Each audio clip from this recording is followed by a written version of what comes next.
الحمد لله وحده و صلات و سلام علی نبی بعده. اما بعد امروز هم که باشد چند منوت را در بابت حدیث یک کوتاه از پیامبر بسیار مسئله مهمی را که در جامعه من شما دیده می شود بیان میکند. امام ترمذی این حدیث را روایت میکند از رسول اکرم صلی الله علیه و آله و سلم، میگوید هر کسی که بغیر از الله سوگند یاد میکند، یعنی که قسم میخورد، اون عمل شرک و عمل کفر را انجام داده است. عزیزان دل، خود اندیشه کنید که تا چی قدر امروز در جامعه من شما از این گروه انسان ها دیده می شود که به هر گونه چیزها قسم میخورند. و امام نسائی و ابو داود رحمت الله علیه مثل این حدیث را بازم روایت میکنند که انسان بیدار میکند، انسان به تهلکه میارد.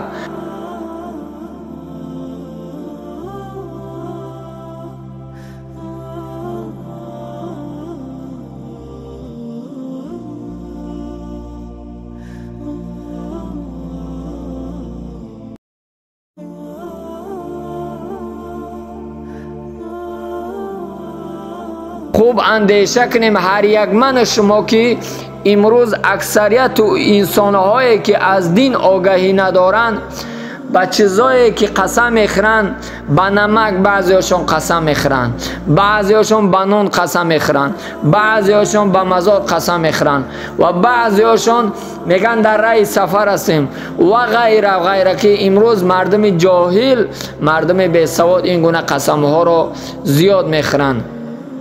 عزیزان دل، از این عمل های شرکی که شرک یک عمل بدی هست که انسان عمل های صالحش تباه میکند.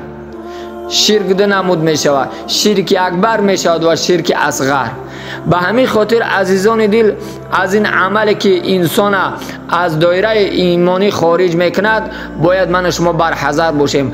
علل خصوص اون حدیث دیمگیره که خواندم، انسانهای در مابین من شما که سواد کافی ندارن این گونه قسم ها را زیاد میخورن که ایمان ما از کافر که من همه عمل کرده باشم.